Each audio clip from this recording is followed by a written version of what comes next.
जी, बहुत-बहुत शुक्रिया। जय आरसीएम, जय गामा ओरिजिनल। आप सभी साथियों का बहुत-बहुत शुक्रिया एंड आदरणीय सर को प्रणाम। जैसे कि हमारे गुरुकुल शाखा का एक रेगुलर नियम चल रहा है कि हम बहुत सारी नई आदतों के बारे में हर दिन सीखते हैं और क्योंकि वो हमारे सेहत के लिए बहुत ज़्यादा ज़रूरी भी है, तो आज ऐसे ही सेम टॉपिक के ऊपर सेम एक नई आदत के साथ मैं आप सबके बीच में उपस्थित हुई हूँ। तो आज जो नई आदत के बारे में हम सीखने वाले हैं, वो है प्रतिदिन 20 मिनट सन बाथिंग करना। यानी सूर्य की किरणों को महसूस करना, सूर्य की किरणों को अपने अंदर ऑब्ज़र्व करना। अब उसके क्या फ़ायदे हैं, क्या बेनिफिट्स हैं, क्यों हमें सन बाथिंग करनी है? अगर हम इसके ऊपर बात करें, तो आज ये हमारी बहुत बेसिक सी नीड बन चुकी है और इसकी ज़रूरत हर भारतीय को है। क्योंकि आप में से बहुत सारे लोग ये रेगुलर ऑब्ज़र्व कर रहे होंगे कि जब उनके बॉडी में बहुत सारी समस्याएँ हो रही हैं। अगर आप अपना रेगुलर टेस्ट करवाते हैं, अपना फुल बॉडी चेकअप करवाते हैं, जिसमें आप विटामिन बी 12, विटामिन डी 3 का टेस्ट करवाते हैं, तो वो ज़रूर आपकी बॉडी में कम आएगा। हर एक पर्सन को उसकी कमी है। तो सन बाथिंग करना क्यों ज़रूरी है? इसके क्या दुष्प्रभाव होते हैं? हमारे बीच में कुछ समय पहले ईशा मैम ने भी इस टॉपिक के ऊपर बहुत गंभीरता से चर्चा की थी। उन्होंने बहुत अच्छे तरीके से आपको इसके बेनिफिट्स के बारे में बताया था कि अगर आप डेली बेसिस के ऊपर सन बाथिंग करना शुरू करते हैं, सनलाइट लेना शुरू करते हैं, तो इसके अपने आप में बहुत सारे फ़ायदे हैं। तो अगर आप लोग विटामिन डी नहीं ले रहे हैं रेगुलर बेसिस के ऊपर, तो आपकी बॉडी में क्या-क्या समस्याएँ होंगी? विटामिन डी की कमी से हमारी बॉडी में अक्सर थकावट फ़ील होता है, बहुत ज़्यादा थकान महसूस होती है। थोड़ा-सा काम करते हैं, आपको बहुत जल्दी थकान होना शुरू हो जाती है। हमारी हड्डियों में, जोड़ों में दर्द बना रहता है। बहुत सारे लोग इस समस्या को फ़ेस कर रहे होंगे। बहुत सारे लोगों को हड्डियों में कमज़ोरी, जकड़न, दर्द महसूस होता है। मानसिक स्वास्थ्य के ऊपर असर पड़ता है क्योंकि ये इससे हमें चिंता बहुत ज़्यादा बढ़ जाती है, हमारा तनाव बहुत ज़्यादा बढ़ जाता है, उदासी होती है, मूड स्विंग्स की समस्याएँ होती हैं अगर आपकी बॉडी में रेगुलर विटामिन डी की कमी पाई जा रही है तो। उसके बाद हमारी मांसपेशियों पे बहुत ज़्यादा असर पड़ता है, हमारी मांसपेशियाँ कमज़ोर हो जाती हैं, उसमें बहुत ज़्यादा दर्द होता है, बहुत ज़्यादा खिंचाव होता है। तो क्यों ज़रूरी है आज के समय पर विटामिन डी लेना यानी सनलाइट लेना और इसके क्या-क्या बेनिफिट्स हैं? अगर हम बेनिफिट्स के बारे में चर्चा करते हैं तो आज हम सब के लिए सूर्य स्नान करना बेहद ज़रूरी है, क्योंकि जब आप सूर्य स्नान को रेगुलर अपनी रूटीन में शामिल करते हैं, तो सबसे पहले तो सूर्य की किरणें लेने से आपका जो पूरा बॉडी है, वो प्राकृतिक रूप से डिटॉक्सिफ़ाई हो जाता है। ये डिटॉक्सिफ़ायर की तरह काम करता है, आपके शरीर में जितने भी कीटाणु हैं, उसे ख़त्म करने में मदद करता है आपकी बॉडी को बहुत अच्छे तरीके से वेल-बीइंग की तरफ लेके जाता है। जितनी भी जोड़ों संबंधित समस्याएँ हैं, जो आज हर एक व्यक्ति फ़ेस कर रहा है, क्योंकि अक्सर जोड़ों में दर्द बना रहता है, बहुत ज़्यादा अकड़न फ़ील होती है, हमारे जोड़ों में खिंचाव महसूस होता है, तो उसमें भी ये मज़बूती देता है। हमारे बहुत सारे ऐसे फूड आइटम्स हैं जिसे हम पोषण तत्वों के लिए लेते हैं, अपने खुराक को पूरा करने के लिए इस्तेमाल करते हैं। उसको भी सही तरीके से ऑब्ज़र्व करना शुरू कर देता है क्योंकि बहुत सारे ऐसे पदार्थ हैं, जो विटामिन डी के साथ ही घुलनशील होते हैं और जब तक आप प्रॉपर तरीके से इसकी रोशनी नहीं लेते, आप प्रॉपर तरीके से अपने शरीर को सूर्य की किरणें नहीं देते, तब तक आपका वो जो डाइट है, वो जो फूड है, वो अच्छे से ऑब्ज़र्व नहीं होता, तो उसके अवशोषण में मदद करता है आपका जो सनलाइट है। ये हमारे बहुत सारे अंगों की कार्यक्षमता में सुधार लाता है। शरीर के अंदर जमा हुए कफ को कम करने में मदद करता है और हमें बहुत लंबे समय तक खुश और हल्का महसूस करवाता है। हमारे स्किन इश्यूज़ के लिए, हमारे स्किन के लिए बहुत ज़रूरी है सूर्य स्नान करना और ये हमारे पाचन तंत्र को भी मजबूत करता है। तो देखिए, हर एक चीज़ के अपने-अपने बेनिफिट्स होते हैं, सेम उसी तरीके से सनलाइट के बहुत सारे बेनिफिट्स हैं। अगर आप रेगुलर इसकी आदत को अपनाते हैं, तो बहुत सारे तरीकों से ये आपके स्वास्थ्य को बेहतर करने में मदद करता है। अब जब लास्ट टाइम निशा मैम ने सेशन लिया था सन बाथिंग के ऊपर, सनलाइट के ऊपर, तो उन्होंने आप सबको इसको प्रॉपर तरीके से करने का नियम भी बताया था, कि किस तरीके से आपको सूर्य की किरणें लेनी है। ऐसा नहीं है कि आप कभी भी सूर्य की किरणें ले सकते हैं। सुबह का जो समय होता है, जब सूर्य उदय होता है, तो उसके आधे घंटे के अंदर की जो धूप होती है, वो हमारे शरीर के लिए बेहद ज़रूरी होती है। वो आपको डिटॉक्सिफ़ाई करने में मदद करती है, आपकी सेहत को बेहतर करने में हेल्प करती है। तो आपको वो आधे घंटे की धूप लेनी है। उसमें से आप 20 मिनट सनलाइट लेंगे, जिसमें आप 10 मिनट अपनी होल आगे की जो बॉडी है उस पे आप सनलाइट लेंगे, और 10 मिनट हमारी बैक साइड जो होती है उस पूरी बॉडी पे आपको धूप लगनी चाहिए। तो इस पोजीशन में आपको बैठना है। इस तरीके से आपको सही ढंग से आपको सन बाथिंग करना है, ताकि आपका हर एक ऑर्गन उस धूप को अपने अंदर अवशोषित कर पाए, उसके बेनिफिट्स को ले पाए। और अगर आप इस आदत को रेगुलर बेसिस के ऊपर अपने रूटीन का हिस्सा बनाते हैं, तो यकीन मानिए ये जो हर पर्सन के बॉडी में विटामिन्स की कमी हो रही है, विटामिन डी 3 जो है वो कम हो रहा है, वो आपके बॉडी में पूरी तरीके से पूरा हो जाएगा। और इस आदत को हर एक व्यक्ति ने अपने रूटीन में शामिल करना है। तो जब लास्ट टाइम मैम ने सेशन लिया, उन्होंने बहुत अच्छे तरीके से आपको बताया, और उन्होंने इस आदत को अपनाने के लिए भी कहा था। तो मैं यहाँ पर धनराज सर का हेल्प लेना चाहूँगी, और मैं जानना चाहूँगी आप में से कितने लोग हैं जो रेगुलर बेसिस के ऊपर सनलाइट ले रहे हैं, और उससे उन्हें क्या-क्या फ़ायदे हो रहे हैं? क्योंकि काफ़ी सारे लोग हैं जो इस रूटीन को अपने लाइफ़स्टाइल में ऑलरेडी ऐड कर चुके हैं। तो क्या आपको इनमें से कोई फ़ायदा हुआ है? तो येस, सर प्लीज़ हेल्प कीजिए, 2-3 लोगों के हम व्यूज़ ले सकते हैं। जी। जी। सदानंद सर, यस बताइए। सर, हम प्रत्येक दिन धूप का स्नान करते हैं सर, और हमारे शरीर में विटामिन डी का, और हम चेक भी करवाए हैं, लेकिन हमको कोई प्रॉब्लम नहीं सर, हम बहुत फिट हैं, हम बहुत फिट है एकदम, बिल्कुल। Yes sir. अरुण वर्मा जी, आपको क्या बेनिफिट हुआ उसका? थैंक यू जी। सर। मेरे शरीर में अकड़न जकड़न रहती थी और वो धीरे धीरे खत्म हो गई। Thank you sir. जय आरसी।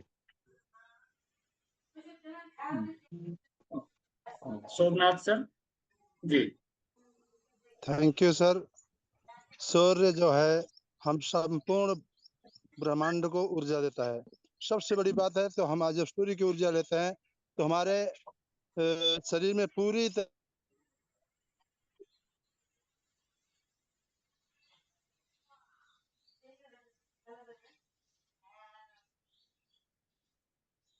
बाकी मैम ने तो बताया ही और सब लोग जानते हैं। जी। Doctor Vishwakarma ji. Yes sir. प्रत्येक दिन हम सनलाइट जो है हमेशा लेते हैं, तो इसलिए हमारे शरीर में जो है स्टेमिना बनी रहती है, ऊर्जा हमेशा बनी रहती है। और साथ ही साथ हमारा विटामिन डी 3 बहुत कम था, अब जो है मैंने टेस्ट करवाया तो हमारा कंप्लीट हो गया। Yes sir. जी। कावेरी मैम। यस, धूप लेने से जब मुझे बहुत ही वीक लग रही थी पहले से, लेकिन धूप जब मैं लेना शुरू की तो मुझे वीक पूरी मुझे सक्रिय लग रहा है। यस, धन्यवाद मैम। जी। अमृतलाल जी सर जी।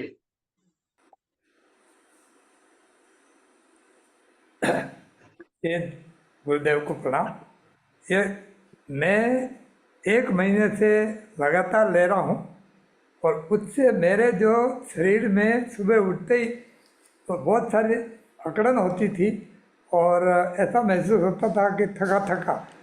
तो वो लेने से अभी मैं एकदम तरोताज रहता हूँ, और जिस दिन कभी किसी कारण से नहीं ले सकता हूँ उस दिन सुस्ती वाला आता है, और ये होता है। और ये सबसे बढ़िया चीज़ है। और 20 मिनट कभी 20 मिनट कभी 30 मिनट ये लेता जरूर हूँ। धन्यवाद जी, जी। बिल्कुल। ठीक है। जी, बहुत-बहुत शुक्रिया आप सभी का, आप सभी के रिव्यूज़ के लिए, और डेफ़िनेटली अगर आप रेगुलर बेसिस के ऊपर इसे लेना शुरू करेंगे, तो आपकी बॉडी में जितने भी आश्चर्यजनक जो बदलाव हैं, वो आपको देखने को मिलेंगे। बहुत अच्छे तरीके से ये आपके शरीर के लिए, आपके स्वास्थ्य के लिए बेनिफिट्स देता है। तो आज से ही आप सभी ने इस आदत को अपने रूटीन का हिस्सा बनाना है। आप लोगों ने डेली बेसिस के ऊपर 20 मिनट सनलाइट लेनी है, और इसके बाद जब दोबारा से फिर हमारा कभी सेशन होगा, तो आप सब इसके बेनिफिट्स के बारे में ज़रूर बताइएगा। तो आप सब ने आज से इस आदत को अपनाना है, डेली बेसिस के ऊपर 20 मिनट की सनलाइट लेनी है, और सुबह-सुबह के समय लेनी है, क्योंकि वो आपके बॉडी को अच्छे तरीके से डिटॉक्सिफ़ाई करता है। तो ये आप सबके लिए बहुत ज़्यादा ज़रूरी है।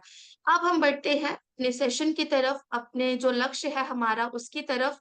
और आज हमारा टॉपिक बहुत ख़ास है, बहुत अच्छे तरीके से हम सब राइस के फ़ॉर्मूला को अपनाने वाले हैं। आप सबको पता है राइस के बारे में, और आज हम उसके एक्सपर्ट बनने वाले हैं।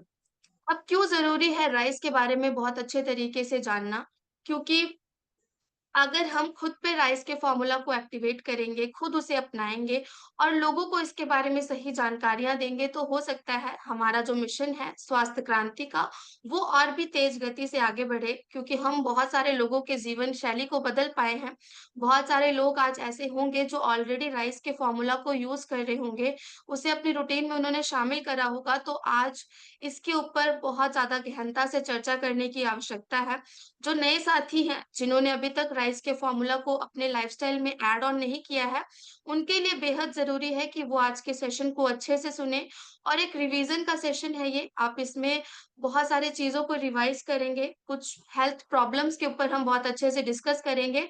तो उन चीज़ों को अपनी-अपनी टिप्स पे रखना है। जब भी आप किसी के पास जाते हैं, किसी को सप्लीमेंट्स के बारे में, राइस के फ़ॉर्मूला के बारे में या उनकी प्रॉब्लम के ऊपर डिस्कस करते हैं, तो आपको वो चीज़ें याद होनी चाहिए। आपको उन चीज़ों के बारे में अच्छे से नॉलेज होनी चाहिए कि आप उन्हें सही तरीके से गाइड कर पाएँ। तो चलिए फटाफट से अपने सेशन को शुरू करते हैं और राइस के फ़ॉर्मूला को हम सब अपनाते हैं, उसे प्रॉपर तरीके से कैसे हम मॉडिफ़ाई कर सकते हैं, किस तरीके से लागू कर सकते हैं, इनके ऊपर हम चर्चा करेंगे। तो अगर आप लोग राइस के एक्सपर्ट बनना चाहते हैं, तो उसका आसान-सा तरीका क्या है? देखिए, ये जो राइस है, हर भारतीय के लिए बेहद ज़रूरी है, क्योंकि हमें अपने रूटीन को सेट करना है। हमें जो हम खाना खा रहे हैं, जो भी इंटेक्स ले रहे हैं, उसे अच्छा करना है। सप्लीमेंट्स के में हमें बेहद ध्यान देना है, सप्लीमेंट्स की हर एक पर्सन को बहुत ज़रूरत है, तो सप्लीमेंट्स के ऊपर आपको प्रॉपर नॉलेज होनी चाहिए। उसके बाद हमारी इमोशनल हेल्थ।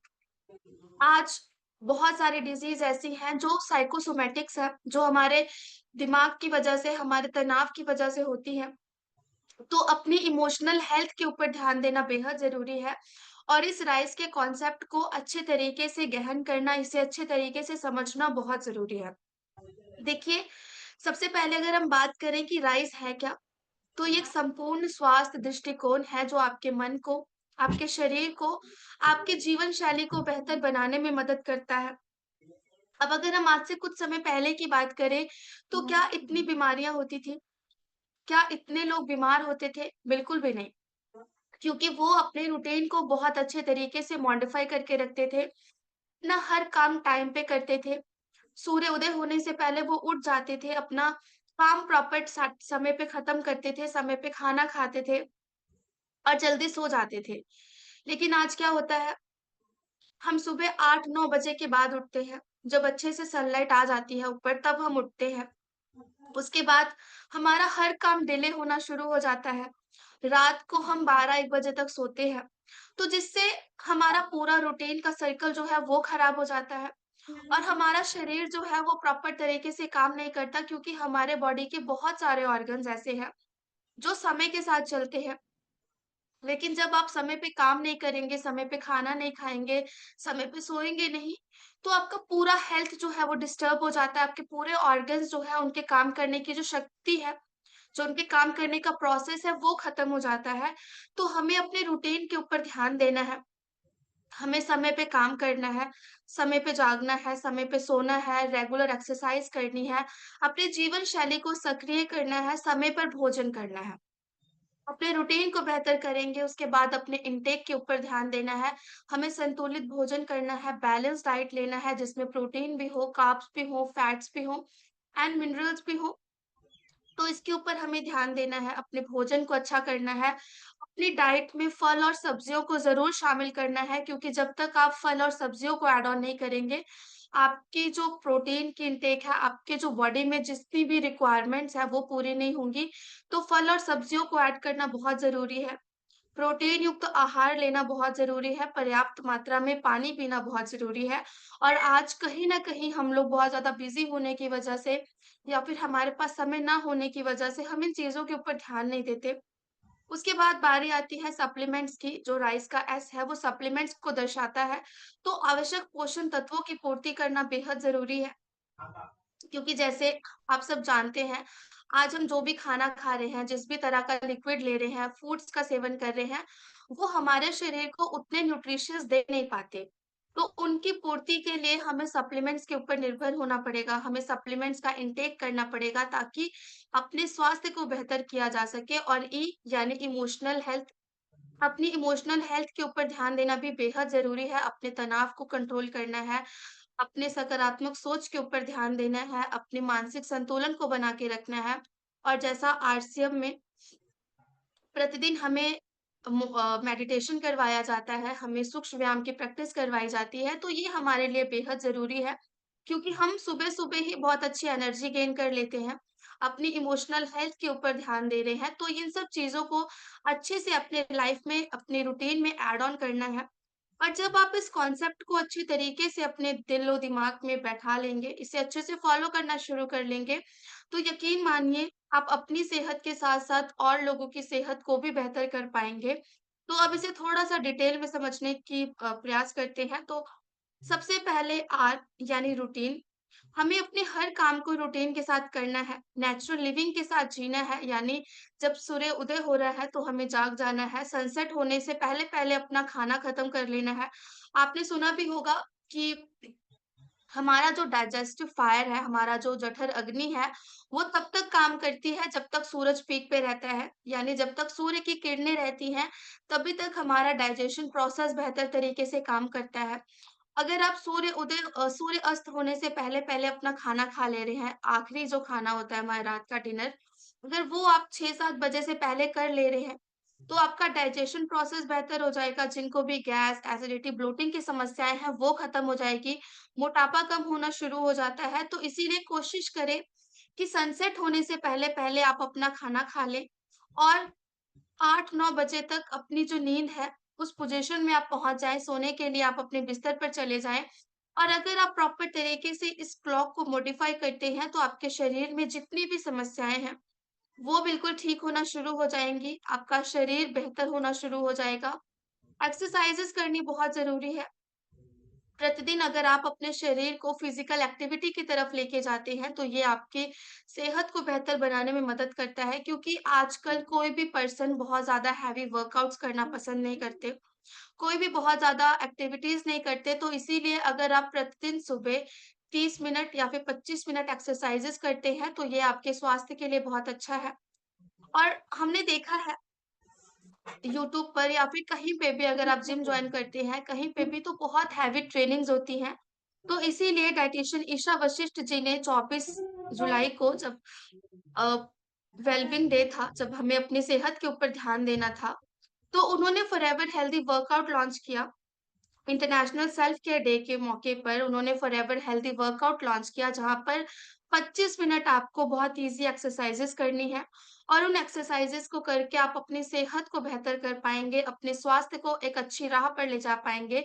तो आपने बहुत ईज़ी एक्सरसाइज़ेज़ करके खुद को स्वस्थ करना है, तो आप सभी ने इस वर्कआउट को रेगुलर बेसिस के ऊपर करना है, ताकि आप अपनी सेहत के ऊपर ध्यान दे पाएँ। और जो एक नई आदत को आपके रूटीन में मैंने आज शामिल किया है रोज़ाना 20 मिनट धूप लेने का, तो इसे भी आपने रेगुलर फ़ॉलो करना है। अपने परिवार के हर सदस्य को इस आदत को जोड़ना है। उन्हें भी बोलना है कि वो हर दिन प्रतिदिन 20 मिनट धूप लें, सनलाइट लें ताकि उनका भी स्वास्थ्य बेहतर हो। तो इस रूटीन को आपने शामिल करना है। अब इस राइस का जो आय है, वो इनटेक की तरफ लेके जाता है, यानी हम क्या चीज़ें खा रहे हैं, किन चीज़ों का सेवन कर रहे हैं। तो सबसे पहले आता है हमारा डाइट। हमारी जो इंडियन थाली है, ईशा मैम हर बार अपनी इंडियन थाली को ही मोटिवेट करते हैं। उनका मानना है कि हमारी जो इंडियन थाली होती है, जिसमें सब कुछ है, जिसमें प्रोटीन है, कार्ब्स है, फैट्स हैं, विटामिन्स हैं, फाइबर्स हैं, मिनरल्स हैं, वाटर है, एंटीऑक्सीडेंट्स हैं, प्रीबायोटिक्स हैं एंड प्रोबायोटिक्स हैं। तो जब हम इंडियन थाली के माध्यम से अपनी हर एक ज़रूरत को पूरा कर पा रहे हैं, तो क्यों ज़रूरी है हमें कि हम और चीज़ों का इस्तेमाल करें? क्यों हम सिर्फ़ सैलेड एंड सूप पर जाएँ? क्यों हम वो महँगे-महँगे पदार्थों को यूज़ करना शुरू करें, महँगे-महँगे उपकरणों को यूज़ करना शुरू करें? आप सब जानते हैं, मार्केट में आज तरह-तरह की चीज़ें आ रही हैं, बहुत सारे तरह के ओट्स आ रहे हैं, बहुत तरह के सप्लीमेंट्स आ रहे हैं, हमारे पास प्रोटीन के बहुत अच्छे ऑप्शंस हैं, टोफू है, पनीर है, तो इन सब चीज़ों की तरफ क्यों जाना? इन जो टोफू है, जो ओट्स हैं, ये सब बहुत महँगे भी मिलते हैं। और कहीं न कहीं अगर आप अपनी इंडियन थाली के माध्यम से सब ज़रूरतों को पूरा कर रहे हैं, तो मुझे नहीं लगता कि हमें उन महँगे सप्लीमेंट्स की तरफ या महँगे फूड्स की तरफ जाने की ज़रूरत है। जब हमें हमारे इंडियन थाली से वो 10 पिलर्स मिल रहे हैं, जो हमारी सेहत को बेहतर बनाने में मदद कर रहे हैं, जिससे हम अपनी हर ज़रूरत को पूरा कर पाते हैं। तो अपनी इंडियन थाली को प्रेफ़रेंस देनी है, बस थोड़ा-सा ध्यान देना है, राइट सीक्वेंस में खाना खाना शुरू करना है। खाना खाने का तरीका होना चाहिए। सबसे पहले जब आप खाना खा रहे हैं, तो सबसे पहले आपको सैलेड लेना है। एक अच्छी क्वांटिटी में जब आप सैलेड के साथ शुरुआत करते हैं अपने खाने की, तो ये आपके लिए बहुत ज़्यादा इम्पोर्टेंट है। आप उससे अपना पेट भी भर लेंगे काफ़ी हद तक और ये आपको न्यूट्रिशन वैल्यू भी बहुत ज़्यादा देता है। तो सबसे पहले आपने सैलेड लेना है, एक अच्छी क्वांटिटी में आपको सैलेड का इंटेक करना है। उसके बाद आपकी जो थाली है, उसमें अच्छी क्वांटिटी में सब्जियाँ होनी चाहिए। यानी अगर मैं एक थाली की बात करूँ तो उसमें हाफ पोर्शन आपका सैलेड एंड सब्जियों का होना चाहिए। 25% उसमें आपका प्रोटीन होना चाहिए, जो दाल है, पनीर है, दही है, आप इसको महत्व दे सकते हैं। उसके बाद अनाज को बहुत कम मात्रा में लेना है क्योंकि जब आप अनाज का बहुत ज़्यादा सेवन करते हैं, तो ये आपकी बॉडी में इंसुलिन को स्पाइक करता है, कोलेस्ट्रॉल लेवल्स को बढ़ाने में मदद करता है, तो इसीलिए अनाज का सेवन बहुत कम करना है। अगर आप लोग 2 से 3 रोटी खा रहे हैं, तो आपने सिर्फ़ 1 रोटी के ऊपर आना है। सब्जियों का सेवन ज़्यादा मात्रा में करना है, सैलेड्स भरपूर मात्रा में खाने हैं। तो जब आप एक राइट सीक्वेंस के साथ खाना खाएँगे, तो ये आपके स्वास्थ्य के लिए बहुत अच्छा है, आपके वेल-बीइंग के लिए बहुत अच्छा है। उसके बाद एक सही रिफाइंड ऑयल का यूज़ करना है। एक ऐसा ऑयल जिसमें ट्रांस फैट फ्री भी हो, जो न्यू रेगुलेशंस को फ़ॉलो करता हो, 3-MCPD एंड जेई के रेगुलेशन को फ़ॉलो करता हो। तो एक अच्छा तेल होना बहुत ज़रूरी है, क्योंकि हम इंडियंस जो हैं, उनकी कुकिंग का मेथड थोड़ा-सा अलग है, हमें हर चीज़ में तेल का इस्तेमाल करना है, तो ज़रूरी है, अगर आप एक सही तेल का इस्तेमाल करते हैं, जो हमारा हेल्थ गार्ड का राइस ब्रान ऑयल है, वो आपके लिए बहुत ज़रूरी है। अगर आप इस तेल में अपना खाना बनाते हैं, तो ये आपके स्वास्थ्य को अलग दिशा में ले जाता है, आपको स्वास्थ्य करने के ऊपर एक बहुत अच्छा विकल्प है ये। अब उसके बाद एक चीज़ का जो हर एक पर्सन को ध्यान देना है, चाहे किसी को कोलेस्ट्रॉल की प्रॉब्लम है, डायबिटीज़ की प्रॉब्लम है, ब्लड प्रेशर की प्रॉब्लम है, थायराइड है या कोई भी डिज़ीज़ है। आपको अपने रात का खाना बिल्कुल हल्का, संतुलित और समय पे करना है। जब आपका रात का भोजन हल्का होगा, सब्जियों और प्रोटीन से भरा होगा, आपने रात को अनाज बिल्कुल नहीं लेना, बहुत कम मात्रा में लेना है और सोने से 2-3 घंटे पहले आपको अपना खाना जो है वो खत्म करना है। जैसे मैंने डाइजेस्टिव फायर के बारे में बताया कि जब तक सूर्य की किरणें रहती हैं, तब तक हमारा डाइजेस्टिव फायर जो है, वो प्रॉपर तरीके से काम करता है। तो आपने इस चीज़ को ध्यान में रखना है। अगर आप रात को 9-10 बजे तक सोते हैं, तो आपका जो आखिरी मील है, वो 6 से 7 बजे के बीच में कंप्लीट हो जाना चाहिए। यानी जब आप 7 बजे भी अपना लास्ट मील लेते हैं, तो आपका खाना कहीं न कहीं 2-3 घंटे के अंदर डाइजेस्ट हो जाता है। प्रॉपर तरीके से वो डाइजेस्ट होना शुरू हो जाता है और जब आप 10 बजे सो जाते हैं, तो उसके बाद आपका बॉडी फटाफट से आपके खाने को डाइजेस्ट करके उसके बाद आपके जो जितने भी बॉडी पार्ट्स हैं, जहाँ पर कोई ना कोई प्रॉब्लम्स हैं, उसको रिपेयर करने का काम करता है। तो हमारा बॉडी खुद से अपने आप को रिपेयर करना शुरू कर देता है और ये तभी पॉसिबल है जब आप रात का खाना समय पर खा रहे हैं। अगर आप अपने रात का खाना 9-10 बजे के करीब कर रहे हैं, तो आपका डाइजेशन प्रोसेस में प्रॉब्लम्स आएँगी, आपका खाना अच्छे से डाइजेस्ट नहीं होगा, उसके बाद हमारे शरीर को वक़्त ही नहीं मिलेगा कि वो शरीर की रिपेयरिंग के ऊपर काम करे। तो इसीलिए सोने से 2-3 घंटे पहले आपको खाना खाना है। खाना खाने के बाद आपने 20 से 25 मिनट वॉक ज़रूर करनी है, ये आप सबके लिए बहुत ज़रूरी है। तो अगर हम इन छोटी-छोटी आदतों को अपनाना शुरू कर देंगे, तो हमारा जो मिशन है स्वास्थ्य क्रांति का, हम उसे ज़रूर पूरा कर पाएँगे। चलिए, तो हमने आई के बारे में भी जान लिया, हमने आर के बारे में भी जान लिया, अब सप्लीमेंट्स के ऊपर बात करते हैं। क्यों ज़रूरी है सप्लीमेंट्स का इंटेक करना? क्योंकि आज हमारा जो खाना है, वो उतना ज़्यादा अच्छा नहीं है, उतना ज़्यादा हमें प्रोटीन्स नहीं देता, न्यूट्रिशन वैल्यू नहीं देता, इसीलिए अपने शरीर को सही ढंग से चलाने के लिए हमें कुछ सप्लीमेंट्स की ज़रूरत पड़ती है। और हमारे आरसीएम परिवार में जितने भी सप्लीमेंट्स हैं, सब प्लांट बेस्ड हैं, किसी का कोई भी साइड इफ़ेक्ट नहीं है, तो अगर हम इन प्रोटीन्स को इन वेज ओमेगास को न्यूट्रीचार्ज वुमेन, न्यूट्रीचार्ज मेन, मधु संयम रस, हमारे जो प्रो डाइट्स हैं, अगर इनको रेगुलर बेसिस के ऊपर लेना शुरू करते हैं, गामा ओरिजिनॉल को अपनी लाइफ का पार्ट बनाते हैं, तो हम अपने आप को बहुत अच्छे से अपनी सेहत को अच्छे कर पाएँगे, अब लोगों की सेहत को बेहतर कर पाएँगे, उनकी जो भी समस्याएँ हैं, स्वास्थ्य समस्याएँ, उसे बेहतर कर पाएँगे। और जैसा कि विटामिन डी की, विटामिन बी12 की हम सभी की बॉडी में कमी है, तो ये भी एक नीड है, रेगुलर नीड बन चुका है हमारा, क्योंकि जब आप विटामिन डी के सप्लीमेंट्स लेते हैं और रेगुलर बेसिस के ऊपर सनलाइट लेना शुरू करते हैं, तो ये आपकी बोन्स को मजबूत करता है, आपकी इम्यूनिटी पावर को बढ़ाता है। विटामिन बी12 का सप्लीमेंट बहुत ज़रूरी है, क्योंकि ये हमें एनर्जी सपोर्ट देता है, हमारे न्यूरो हेल्थ के लिए बहुत ज़्यादा ज़रूरी है। तो ये भी एक डेली बेसिस के ऊपर हमारा ज़रूरत बन चुका है। एक सपोर्ट सप्लीमेंट है, तो इसे भी अपने डेली बेसिस के ऊपर हमें ऐड करना है। गामा ओरिजिनॉल को रेगुलर बेसिस के ऊपर यूज़ करना है।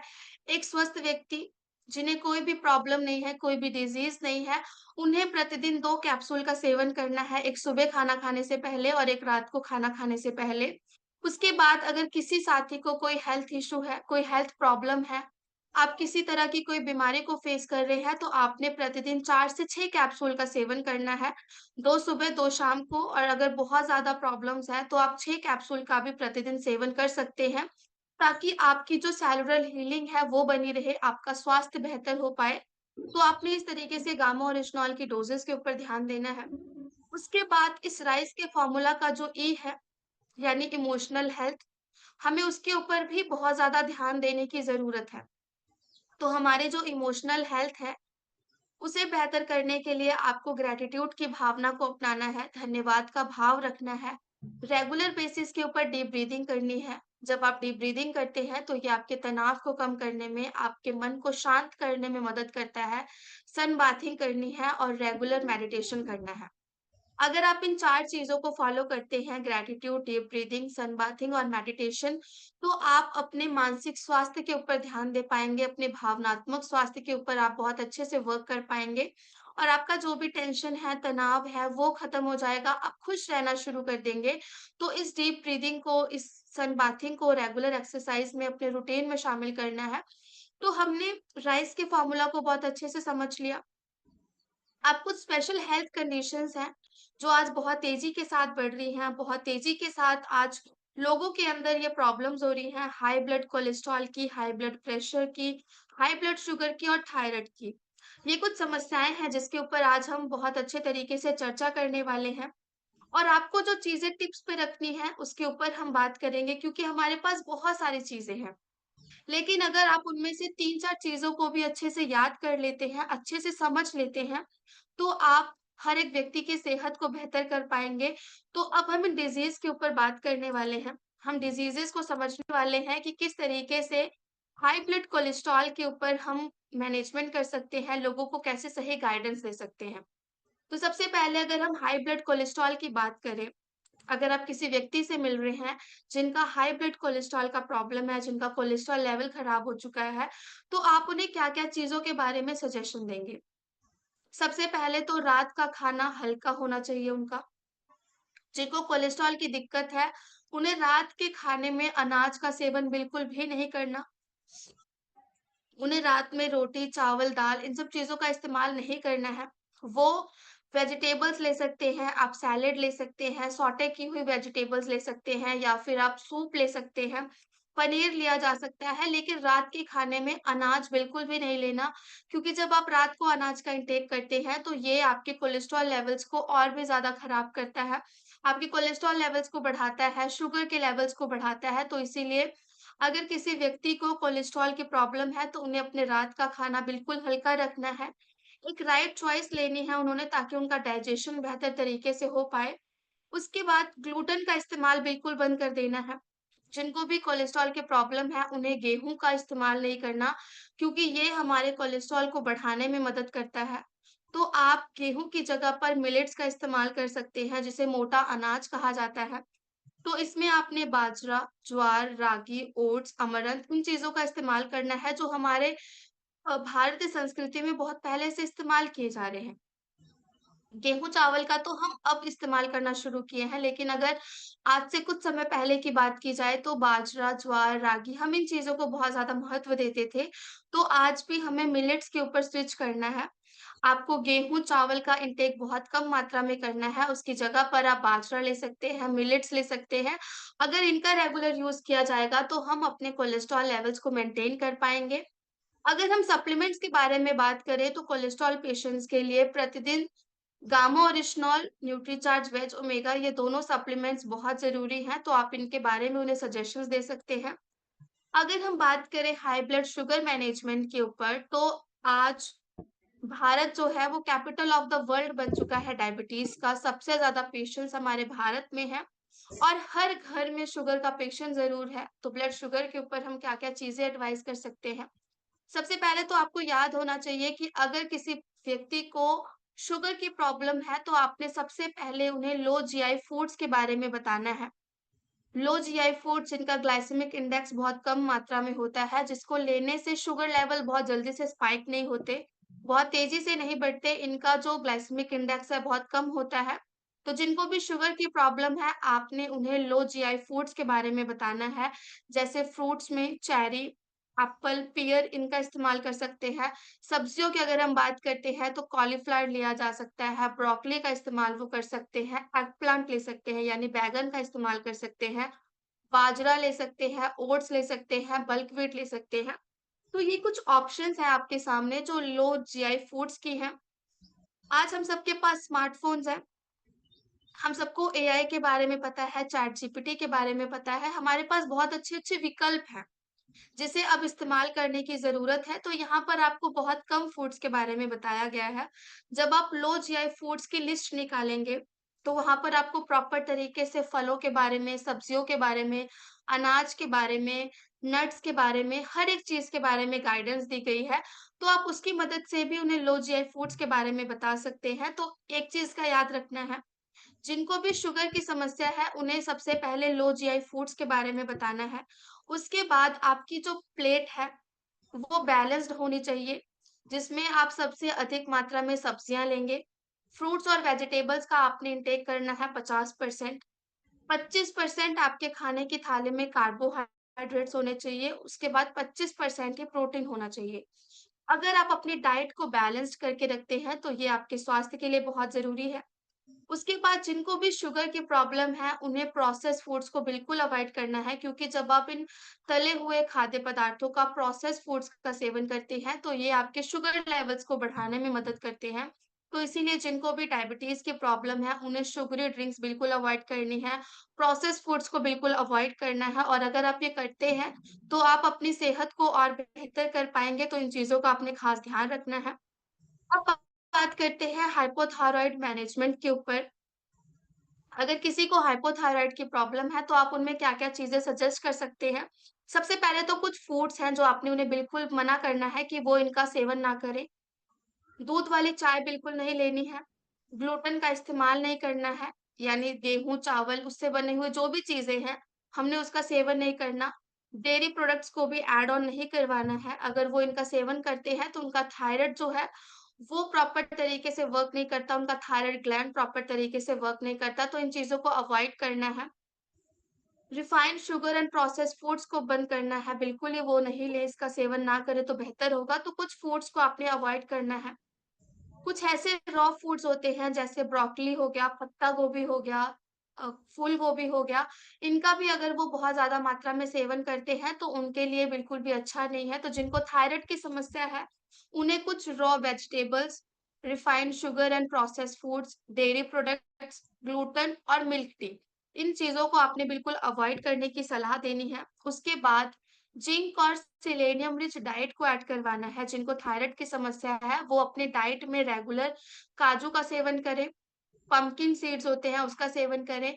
सेलेनियम रिच डाइट में आप उन्हें ब्राज़िल नट्स दे सकते हैं, सनफ्लावर सीड्स दे सकते हैं।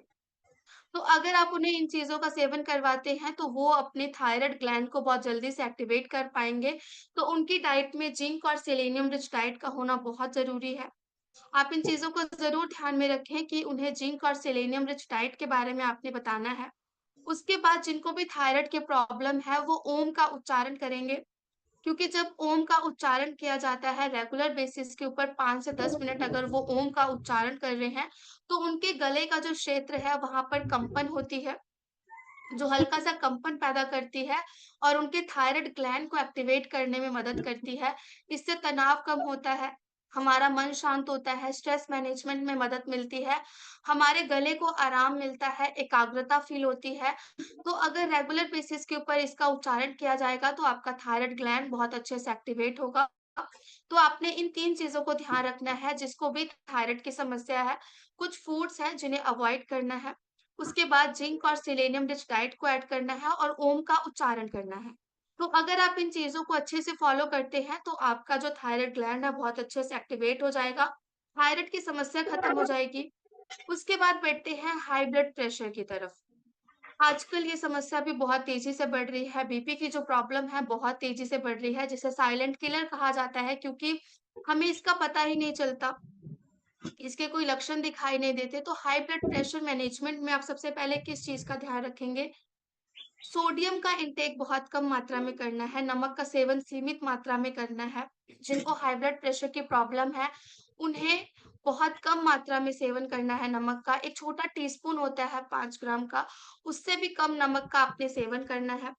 उसके बाद आपके डाइट में पोटेशियम रिच फूड्स का होना बहुत ज़रूरी है, जिसके लिए आप पालक ले सकते हैं, केले का सेवन कर सकते हैं। ये आपकी बॉडी में पोटेशियम के इंटेक को बढ़ाएँगे और जब आप पोटेशियम लेना शुरू करेंगे, तो ये आपके हाई बीपी को कंट्रोल करने में मदद करता है और हाई बीपी के लिए एक और चीज़ का जो ध्यान देना है, वो है हमारे स्ट्रेस लेवल्स को मैनेज करना।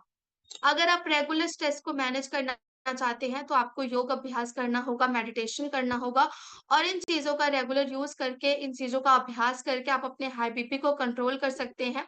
तो आज हमने 4 चीज़ों के बारे में जाना, 4 प्रॉब्लम्स के ऊपर डिस्कस किया और यकीन मानिए, अगर आप इन 3 चीज़ों को रेगुलर फॉलो करते हैं, आप प्रोडक्ट यूजेस के बारे में अच्छे से बताते हैं, राइस के फॉर्मूला को अच्छे से अपने जीवन शैली में अपनाते हैं, लोगों को बताते हैं, तो आपको ज़रूर रिज़ल्ट्स आएँगे और मेडिटेशन के ऊपर ज़रूर मॉनिटरिंग करनी है। जिनको भी कोई हेल्थ इश्यू है, अगर वो उसके साथ दवा ले रहे हैं और सप्लीमेंट्स ले रहे हैं, तो आपने अपनी मेडिसिन्स की मॉनिटरिंग करना बहुत ज़रूरी है। अपने मेडिसिन्स की डोज़ेज़ के ऊपर ध्यान देना है, रेगुलर मॉनिटरिंग करनी है क्योंकि जब आप रेगुलर मॉनिटरिंग करते हैं, तो ये आपको और अच्छे तरीके से आपकी सेहत को बेहतर करने में मदद करती है, आपकी डोज़ेज़ कम होना शुरू हो जाती हैं और जब आप किसी को भी ये 3 महीने तक इसे रेगुलर फ़ॉलो करवाते हैं, तो उससे 100% रिज़ल्ट्स आएँगे क्योंकि गामा और इस्नॉल का अगर आप इंटेक करवा रहे हैं, सप्लीमेंट्स दे रहे हैं, राइस का फ़ॉर्मूला उन्हें अच्छे से बता रहे हैं, तो इसका 100% रिज़ल्ट आएगा। आज हमारे पास बहुत सारे लोग हैं, जिन्होंने गामा और इस्नॉल को रेगुलर यूज़ किया, उन्हें बहुत अच्छे रिज़ल्ट्स आए हैं, मल्टीपल हेल्थ इश्यूज़ के ऊपर ये काम करता है। एक स्वस्थ और खुशहाली की राह पर लाखों लाखों लोगों ने आज इस सफ़र में हमारा साथ दिया है। आपको सेहत का सितारा बनना है सबसे पहले, अपनी हेल्थ को ट्रांसफ़ॉर्म करना है, अपने वेट को, एनर्जी को, इन रिपोर्ट्स में बदलाव लेकर आना है। सबसे पहले अगर आप खुद स्वस्थ होंगे, खुद राइस के फ़ॉर्मूला को अपनाएँगे, खुद प्रूफ बनेंगे, तो आप और लोगों की ज़िंदगियों को बदल सकते हैं। आपने 100 रिजल्ट्स को क्लब करना है, आपने सेहत मित्र के ऊपर काम करना है, सेहत मित्र बनाने हैं, 100 लोगों की ज़िम्मेवारी लेनी है, उन्हें गाइड करना है, मोटिवेट करना है, उनकी लाइफ में भी ट्रांसफॉर्मेशन लेके आनी है। अगर किसी साथी को कोई दिक्कत है, कोई परेशानी है, कोई हेल्थ इश्यू है, आपने उनकी ज़िंदगियों को ट्रांसफॉर्म करना है और 100 रिजल्ट्स को क्लब करना है। और इस आरसीएम अभियान को हमारा जो मिशन है, घर-घर स्वास्थ्य क्रांति लेकर आना, उसके ऊपर हमने बहुत अच्छे से वर्क करना है। हमने इस पूरे अभियान को भारत के हर घर तक पहुँचाना है और कोई भी घर ऐसा नहीं है, जो इस चीज़ से छूटे। हर एक पर्सन को इसके बारे में गाइडेंस देनी है, हर व्यक्ति को इसके बारे में मोटिवेट करना है। तो आज हमने राइस के कॉन्सेप्ट को बहुत अच्छे से समझा, हमने राइस के फ़ॉर्मूला को अच्छे से समझा, हमने डिज़ीज़ के ऊपर समझा। अब आपसे क्वेश्चंस की बारी है, आप सबने अच्छे से नोट डाउन किया होगा, आपको रिवाइज़ करने की ज़रूरत है। तो आप में से मुझे कौन बताएँगे कि कोलेस्ट्रॉल की मैनेजमेंट के लिए मैंने जो 3 चीज़ें बताई हैं, वो कौन-सी 3 चीज़ें हैं जो आपकी टिप्स पे होनी चाहिए, आपको प्रॉपर तरीके से उसके बारे में गाइडेंस होना चाहिए? तो जिनको कोलेस्ट्रॉल की प्रॉब्लम है, आप उन्हें कौन-सी 3 चीज़ें सजेस्ट करेंगे? जी, फटाफट से हैंड रेज़ करेंगे और इसका आंसर देंगे। यस जी। जी। सर आप उन्हें अनम्यूट कर सकते हैं। SL Prajapati sir.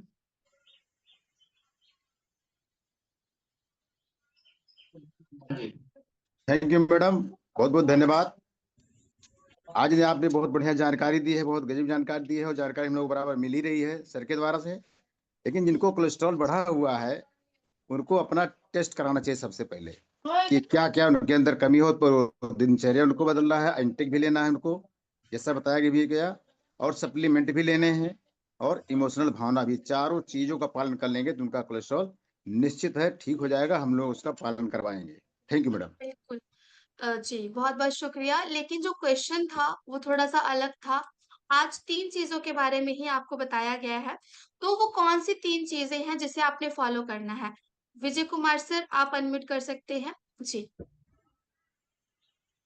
सिर्फ जय 3 आरसीएम चीजें मैडम। बताएंगे। जी।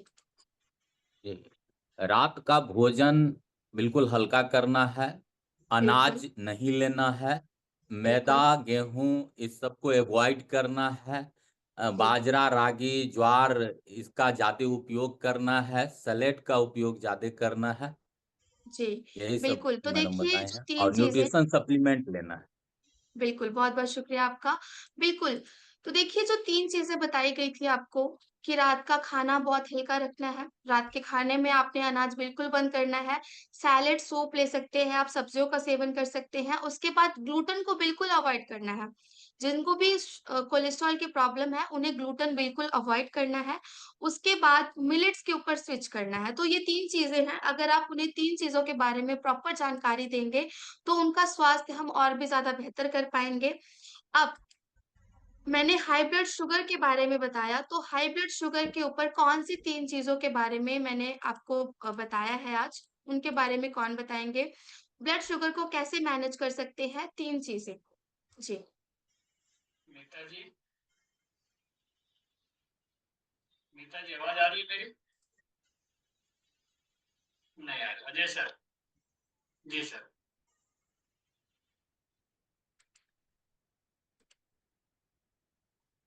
जय आरसीएम।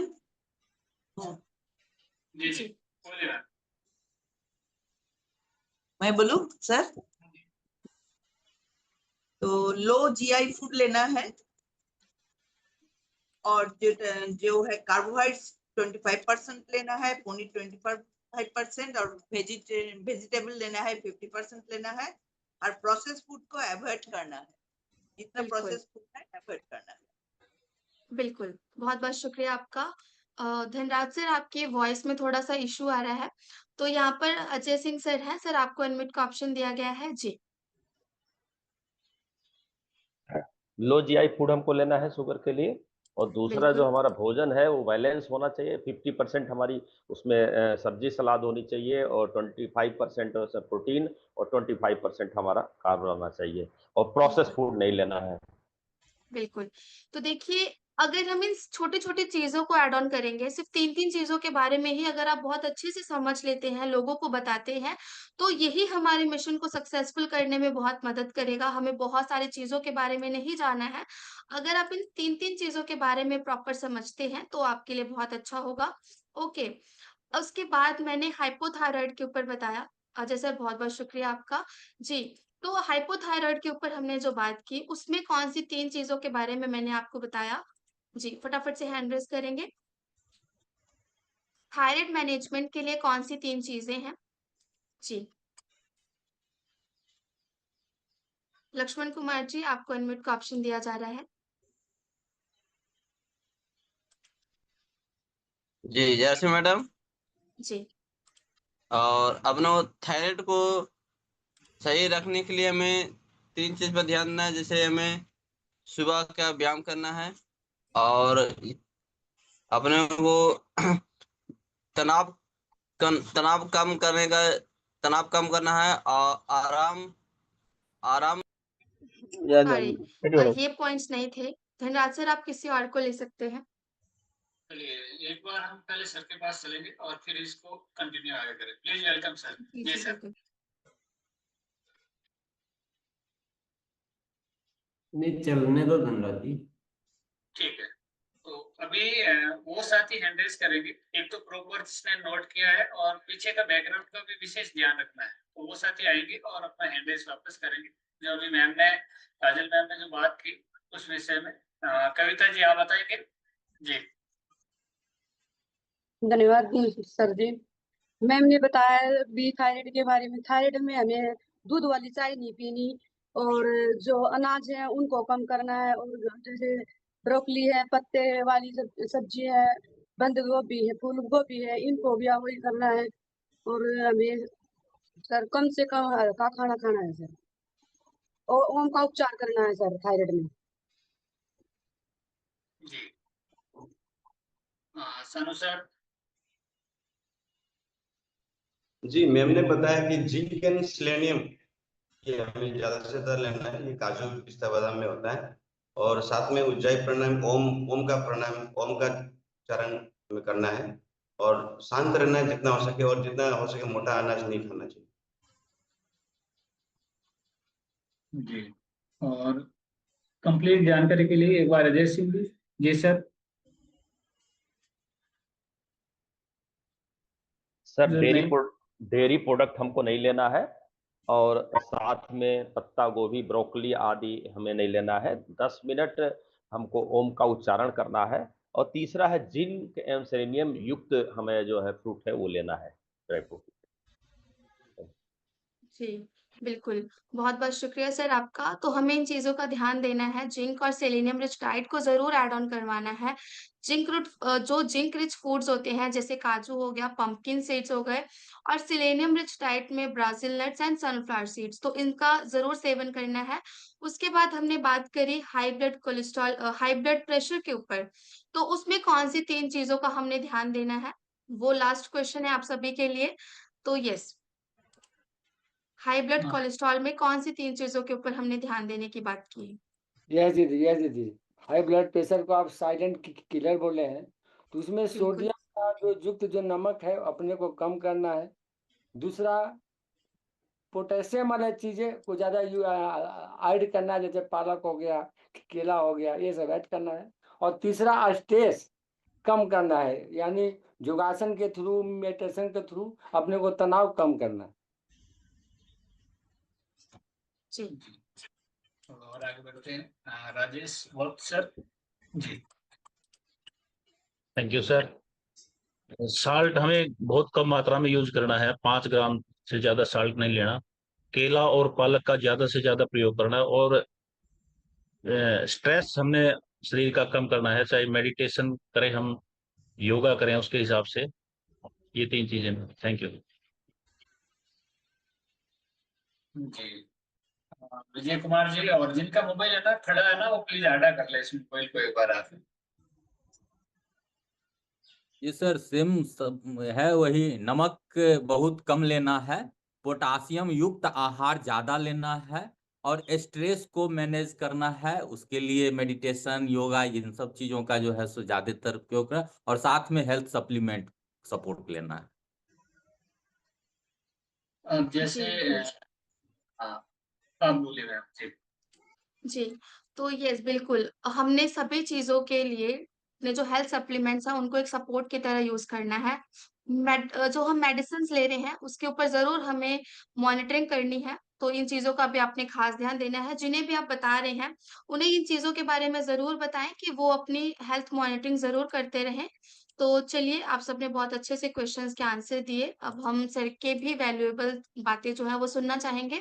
तो यस, बहुत-बहुत शुक्रिया आप सभी का, आपने बहुत अच्छे से रिस्पॉन्स किया। Thank you so much. Over to you sir. जी। जी, वेलकम सर जी। बहुत बहुत धन्यवाद साथियों। मैं आगे बात शुरू करने से पहले एक सूचना दे देता हूँ। कल शनिवार को उन सभी साथियों को अवश्य शामिल होना है जो वुमेन एकेडमी में आने वाले हैं, 15 और 16 अगस्त को जो आने वाले हैं, क्योंकि कुछ ऐसी जानकारियां दी जाएगी जो आपको होना बहुत जरूरी है। नहीं तो, क्योंकि इतना बड़ा आयोजन है, आप उसका ठीक से आनंद नहीं ले पाएंगे। कुछ चीजें छूट सकती है, कुछ अव्यवस्थित हो सकती है, कुछ आप अनावश्यक रूप से वहाँ मतलब वो उस तरह से एंजॉय नहीं कर पाएंगे। तो कल आपके टीम में, किसी की भी टीम में जो भी है सबको बोल दे। ये तो थी सूचना। अब मैं जस्ट आपसे ये सवाल रख रहा हूँ कि आज के सत्र से ओवरऑल क्या सीखा आपने? ओवरऑल कुल मिलाकर क्या सीखा, या क्या संकल्प लेने की इच्छा हुई आपके मन में, क्या भाव जागृत हुए?